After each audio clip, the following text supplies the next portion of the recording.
SprintCarUnlimited.com, coming from Knoxville Raceway, night 2 of the Knoxville Nationals. We're here with third place finisher Carson Macedo. Carson, just another solid night. Since the King's Royal, you guys have been pretty consistent. Have you guys found anything, or just a case of dotting your I's and crossing your T's? No, I think that our race car is a lot better than it was at the King's Royal. I think, we've changed cars since then. We've changed a lot of things. It seemed like at Eldora we were changing everything under the sun, and it wasn't going any faster.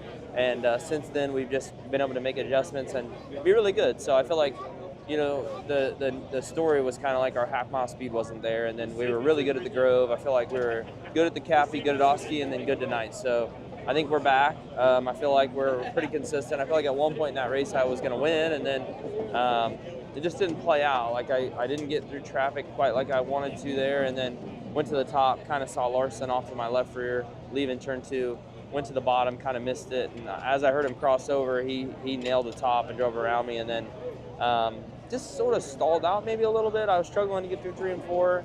Maybe some of that just being behind guys. And once he got by me, I kind of had to run into tire tracks, and I didn't feel that great. So, all in all, though, a great night. I think we're starting 4th in the feature on Saturday night, so it's tough to complain about that.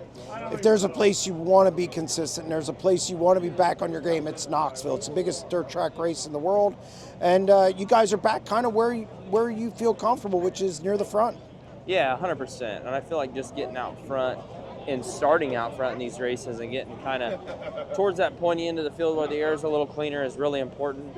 Obviously, it being a long race, 225 lap sprints basically, where a lot can happen, and the track probably going to be a lot different. I feel like dirt racing, you just never know, but I'm looking forward to it, and just thankful we could put a good night together. Tonight's the toughest part, right? Like, we qualified good, being kind of in that second half of the qualifying flight, and then went 6th to 1st, supposed to start 7th, end up 6th to 1st in our heat race, which I thought was an unreal effort, and then battled for the win for a little bit, but ultimately ended up on the podium. It's tough to hang your hat on that and be upset. When you saw last night's track, how concerned were you coming into tonight that you might get the same thing? And let's face it was wider tonight, more grip, more places. You're able to move around, and last night it was difficult. Were you concerned coming into tonight? A little bit. Watching the heat races, I was concerned after qualifying. We qualified, everybody ran the top, which is very uncharacteristic for this place. Anybody that was any good ran the top. And I thought, man, if we can't get to the bottom and be able to move around a little bit in the heat race, that's going to be really tough. But we were in the 4th heat, so I thought maybe it would widen out by then, and I feel like it did. But I don't know. I think it's a give and take.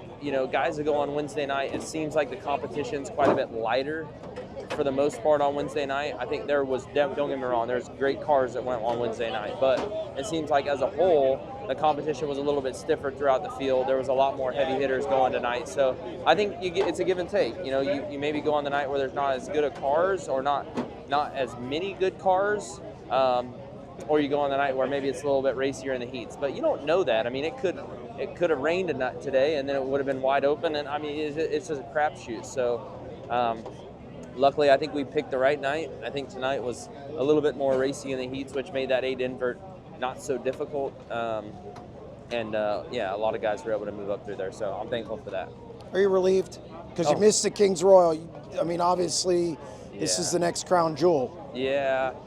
I mean, missing the King's Royal was a surprise. When we qualified as bad as we did, and then ultimately did bad in our heat race, I knew that starting in the C main, even if we had an amazing race car at that point, it was going to be tough to run up through there. And I don't know. I feel like I came into this week with a clear head. I thought, whatever happens, happens. And I think that when I got to the heat race, I was relieved, and I feel good now after running good tonight. So I think that it will be okay Saturday night, and it wouldn't surprise me if we pick up a win. Got to ask you about your brother. World of Outlaws next year. Cole, I think he's the most improved driver in the country. I've written it. I've said it on the podcast. And now he's going to be a World of Outlaw driver next year, full-time with 2C Racing. How kind of cool is it to see your brother out there? He's going to be on the road with you. I mean, obviously you might want to kill him by the end of the year. But it's got to feel pretty good to see him kind of overcome some things and get out there. Yeah, I mean, I've got to see a lot of the backside of Cole's career, obviously being his brother, and he's worked really hard to be in the position that he's in. sprint car racing is a tough feat. Not only do you have to be in a good ride, but you got to produce good results, and it's fickle, right? Like there's only so many good cars, and I think that the 2C is a good car. I think it gives him the opportunity to try and showcase his talent, on the national level full time, and I'm just happy for him. I'm really ecstatic for him. I think he's going to do a good job. I was joking around with my parents earlier, like to have a son, kid race on the Outlaw Tour is kind of like hitting the lottery, really, and to have two is really unheard of. So I think that's really cool, and I'm proud of him. I'm proud of our family. I think my parents obviously are really great parents, and they did a lot of good things with us and instilled, that work ethic into us. And I feel like, seeing him get on the Outlaw Tour with me is really cool. I'm excited for him, and I think he'll do a great job. I really do. Congratulations on a solid night. Thank you.